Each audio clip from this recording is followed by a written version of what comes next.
Queria que você forçasse um pouquinho a memória e lembrasse aí um grande time da Ponte Preta e um grande time do Guarani. Ou pelo menos o ano em que o Guarani teve um grande time, né? Que talvez não precisa forçar muito, que é 78, né? Deve ter outros anos até citados aqui no seu livro. E um grande time da Ponte Preta que me parece que não precisa forçar muito, que a gente vai para 79, Não, eu por não aí, forço 80. nada. A Ponte Preta, para mim, é o time de 69, né? E o time de 79. Quer dizer, eu acho que a Ponte tem uma seleção, é difícil você... O Guarani já é um pouco mais fácil, mas a Ponte Preta é difícil você dizer, porque eu acho que, embora Bugrino, eu acho que a geração de craques na Ponte foi muito mais vigorosa do que no Guarani, né? Então você tem, na zaga, você tem um monte de jogadores para citar, né? No gol, de volantes, enfim. Agora, o grande time da Ponte, para mim, ainda fica com aquele que tinha lá o Wilson no gol, que tinha Teodoro, Santos, Alain de Cá, Manfrini, né? Isso é 79? Adilson, isso é 69. 69. 69. 69. 69 70, que foi o Tá. time que se estendeu aí dentro do Campeonato Paulista, foi o time que alavancou essa fase mais áurea da Ponte Preta. Do Guarani, eu vou fazer uma colocação que pode parecer bastante estranha. Não é? Uma vez perguntaram ao Beto Zini, né, presidente do Guarani na época, um jornalista virou para ele e falou assim: como é que o Guarani vai se virar diante da Ponte Preta sem o seu grande astro, o maior centroavante que o Guarani já teve, que foi o Careca? E o Zini atalhou e disse: não, você está enganado. Ele falou: o Careca não foi o maior centroavante do Guarani, o maior centroavante do Guarani foi o Benê, que jogou exatamente mais ou menos nessa fase inicial dos anos 60. Né? Então, para mim, o time do Guarani que marcou muito foi exatamente o do título de 78, né? Que era um time maravilhoso, mas o time lá atrás, de 60, 63 por aí, também tinha um elenco fabuloso. Pena que era o Guarani do interior, que tinha Dimas Ferrari, que depois jogou no Palmeiras, Ditinho, Walter, depois Hilton, que o Milton Neves chama de Milton Porco, Hilton Porco, né? Então, repetindo, Dimas, que foi um grande goleiro do interior, Ferrari, Ditinho, Hilton, Heraldo e Diogo. Heraldo e Diogo jogaram no São Paulo, Diogo foi lateral do São Paulo, né? Você tinha lá na frente vários jogadores interessantes. Você tinha o Tião Macalé, né? Você tinha lá um Batalha, Cabrita, Paulo Leão, Benê e Osvaldo. Osvaldinho, que foi ser ponta esquerda do Flamengo. Era o sujeito que a cada 2, 3 partidas enfiava um gol olímpico. Tem uma história do Paulo Leão. Depois eu queria que você confirmasse, forçasse um pouquinho a memória, e eu posso estar enganado. Se o Benê o Benê era meia ou era Ele era um centroavante? meia, hoje ele seria assim um meia atacante, né? Ele é um meia. Então, duas em uma. É o seguinte, tem o Sérgio Salvucci, que foi meu professor de rádio e tal, citava muito isso, né?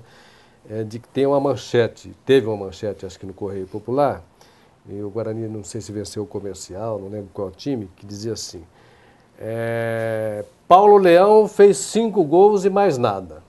Né? Aliás, rendendo a nossa homenagem aqui ao Paulo Leão, que infelizmente está meio adoentado e tal, e a gente está torcendo para que ele tenha aí uma recuperação. A gente sabe das dificuldades da idade também, que vai chegando, não tem jeito.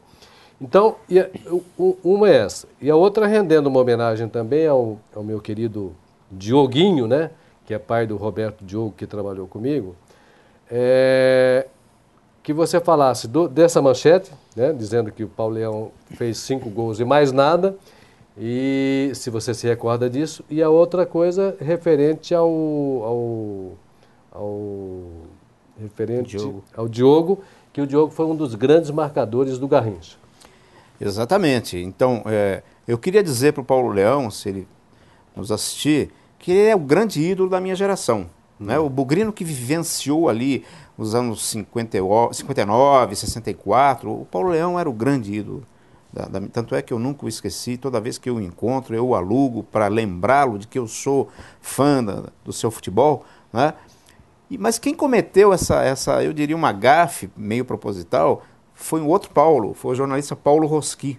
Né? O Paulo Rosqui era uma figura histórica de Campinas, do futebol campineiro, embora ele trabalhasse na Folha e não tivesse muita projeção no meio campineiro. O Paulo Rosqui simplesmente, ele não só disse que o Paulo Leão fez 5 gols e mais nada, como deu uma nota 2,5 para o jogador. Quer dizer, é a mesma coisa que você chegar na Copa do Mundo na final e dar 2 para o Pelé. Né? Uma coisa impressionante. Tá muito bem. Ainda falando do futebol de Campinas, Saviano, você que está lançando o livro aí, Eternos Domingos Sem Derby, mesmo sendo com o rebaixamento, por exemplo, do seu time do coração, que é o caso do Guarani, você fica contente com a volta do derby ou você preferia uma outra situação? Eu preferi uma outra situação, sem dúvida, eu preferi os dois times, como nós vivemos na década de 80, 90, os dois clubes disputando o futebol de elite, porque é o lugar onde Ponte Preta e Guarani sempre deveriam ter permanecido. Eu acho uma tristeza uma cidade como Campinas, né? Os manchetes dos jornais de hoje dizem que Campinas tem muito mais agência bancária do que vários estados brasileiros no conjunto. Né? Essa pujança econômica que a cidade tem não se reflete mais no futebol. Isso é penoso. Eu fico contente pela volta dos derbys. Eu adoro um derby, acho que o clima do derby digamos assim, muito animador. Ele alicerça a cidade de novo, desperta velhas paixões, né? Arrasta as pessoas. A cidade ela tem, digamos assim, um clima completamente diferente quando há o derby. Né? Mas é lamentável que seja, de novo, numa série de rebaixados. Né? Deixa eu fazer uma pergunta para a gente finalizar aqui com o Saviani, que está lançando o livro Eternos Domingos Sem Derby. Na realidade, a maldição dos eternos domingos sem derby. Nós temos aí o Red Bull, está mandando, o Red Bull Brasil, que é um clube empresa, está mandando jogos no estádio Moisés Lucarelli. Vem aí o Campeonato Paulista da Série A2. O Red Bull, que saiu da Série B, foi para a Série A3, está na Série A2. Vai jogar contra a equipe do Guarani. Possivelmente vai mandar os seus jogos no estádio Moisés Lucarelli e vai jogar contra o Guarani no estádio Brinco de Ouro da Princesa. O torcedor da Ponte Preta vai se preparar já para o derby do Campeonato Brasileiro e vai torcer pelo Red Bull, na sua opinião, pela rivalidade que tem os dois times, Guarani e Ponte? Vai. Vai, porque isso é uma coisa imponderável. Mas você sabe que o torcedor, o São Paulo não entregou o jogo. Ao meu ver, o São Paulo entregou o jogo para o Fluminense. Não é? Existe muito dessa coisa do torcer contra, não importa quem vai jogar contra o Guarani. Não é? Eu, se fosse torcedor da Ponte Preta, eu ia vestir a camisa do Red Bull, ia sentar na arquibancada e ia secar mesmo. Eu acho que isso é importante para o futebol. Essa é a alma do futebol. Né? O torcedor não pode ser amorfo. O torcedor não pode ser aquela figura apaixonada. O que o meu livro retrata é a paixão e o ódio. Né? O futebol é uma coisa tão importante, quer dizer, o ser humano ele vive das suas paixões. Né? Preponderantemente, o ser humano ele ama. Também tem os seus ódios, mas no futebol você não pode amar apenas. O futebol se alimenta exatamente desse amor e desse ódio. Se não há o ódio, não há o controle. Né? Tem que haver o sal e o açúcar, tem que haver uma certa dose de pimenta nessa história. Então, eu acho que a Ponte Preta vai mobilizar, os seus torcedores vão se mobilizar em torno do Red Bull. Tá bom, o Red Bull que já joga, acho que no mês de janeiro, contra a equipe do Guarani pela Série A2 do Campeonato Paulista, que estão considerando aí que o campeonato teve uma certa mudança. Eu quero até saber, como homem do futebol, como é que você viu essa mudança, que nós tínhamos aí um primeiro turno, né, e depois uma fase final do campeonato. E somente jogos de ida. Agora o campeonato da Série A2 foi dividido em 2 grupos, que eu acho que é o caminho que vai tomar a Série A1 também do Campeonato Paulista, 2 grupos de 10 com jogos de ida e volta e depois parte para a final da competição. Os 2 primeiros de cada grupo já estão classificados aí para subir e retornar à primeira divisão do futebol de São Paulo. Você gostou dessa mudança? Você achou ruim? O que você achou? Não, eu gostei, acho que é mais prática, mais objetiva, eu acho que ajuda muito a resolver o campeonato. Né? Tá muito bem. Então você, só para completar, você acha que o torcedor da Ponte Preta, por ter essa ligação, entre aspas, porque o Red Bull manda os jogos na cidade de Campinas, nós teremos aí um mini derby, até se tratando de torcidas e não em times, porque o Red Bull é um time novo e tal. não é isso? Sim, eu acho que sim. Eu acho que deve haver um caráter, digamos assim, se não de derby, pelo menos de choque local entre dois clubes da mesma cidade. O meu tio Lula, por exemplo, que é o personagem do livro, que era irônico, ele diria assim: eu adoro o Red Bull, porque eles fizeram um book, né?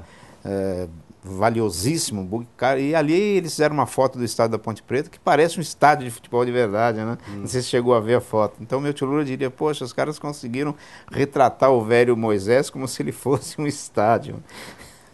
Tá, muito bem. Luiz Roberto Saviani Rey, lançando o livro Eternos Domingos Sem Derby. Para completar essa nossa entrevista, eu queria que você falasse, por gentileza, o grande, se você tiver uma eleição e você tiver que votar, né? O grande ídolo de todos os tempos da equipe do Guarani e o grande ídolo de todos os tempos da equipe Ponte Pretana. Eu acho que do Guarani, eu considero o Careca ainda um grande centroavante. Eu acho que um jogador, pela marca que ele conseguiu de jogar no São Paulo, no Napoli, ter dado título ao Napoli, aquela coisa toda, eu considero o Careca como o grande expoente do Guarani. Na Ponte Preta, eu já disse para você, eu tenho dificuldade de eleger. Né? Eu não sou pontepretano, mas tenho que reconhecer. Como é que é o nome da sua esposa? Renata. Renata. Quem é que a Renata elegeria o melhor jogador de todos os tempos da Ponte Preta? Eu acho que ela diria que foi o Carlos, goleiro, o Carlão. Né? Eu não sei, eu teria muita dificuldade de dizer para você quem da Ponte Preta seria o grande expoente, porque eu teria que citar pelo menos 10 nomes. Né? Eu acho que Oscar foi um grande jogador. Né? Valdir Pérez, ao meu ver, foi um grande goleiro, injustiçado. Eu acho que o Valdir Pérez foi muito injustiçado naquela partida final da Copa, ele não teve culpa daquele gol. Né? As pessoas dizem um ídolo maldito, mas nos seus momentos ali dentro da Ponte Preta, nas competições, mostrou muita competência, foi um goleiro fantástico. Né? O Dicá também, né? E o Dicá acima de tudo. Eu acho que eu ia dizer, deixei para o final. Quer dizer, se eu tivesse que eleger um nome hoje da Ponte Preta, eu diria que o Dicá é o grande expoente. Você falou do Valdir Pérez, mas o Carlos, por exemplo, que esteve em 3 Copas do Mundo, foi um goleiro também azarado, né? Sim. Porque tomou um gol que a bola bateu na trave e acabou batendo nas costas e entrando. Né? Exatamente. Então o Carlos também é um goleiro que inclusive hoje é treinador de goleiros na equipe Ponte Pretana. Saviano, eu quero te agradecer demais pela sua presença, dizer que esse tipo de leitura de livros para a cidade de Campinas é uma coisa que faz falta. Eu acho que é preciso retratar a sua história, resgatar a história do nosso futebol, que é muito importante para aqueles que estão chegando também, conhecer um pouquinho mais o que aconteceu dentro da história para a Ponte Preta e também para a equipe do Guarani. Fico muito agradecido pela sua presença aqui e outras vezes, quem sabe, no retorno do derby, eu quero a sua presença aqui no nosso Amigos do Futebol para a gente falar um pouquinho a respeito desta tradição do nosso futebol. Ok, eu que agradeço, acho que é importante divulgar o livro e, mais do que isso, preservar a memória do grande futebol campineiro. Muito obrigado. Muito bem, tivemos aqui a presença do Luiz Roberto Saviani Rey, que está lançando o livro Eternos Domingos Sem Derby. Voltamos já já aqui no Amigos do Futebol, e aí a gente vai falar um pouquinho da classificação do campeonato, essa reta de chegada com o Fluminense, com o Cruzeiro, com a equipe do Flamengo também tentando escapar nas últimas rodadas da nossa competição. Só para encerrar, Saviano, quem é que você acha que vai ser campeão? Temos o Corinthians, o Cruzeiro e também a equipe do Fluminense. Olha, eu percebo assim, há uma alternância, né, entre os dois clubes. Eu acho que o Corinthians ainda acaba levando esse título. Corinthians. Tá, muito bem. Daí a palavra do Saviani. Nós vamos para um rápido intervalo e já já estaremos de volta aqui no Amigos do Futebol. Até já.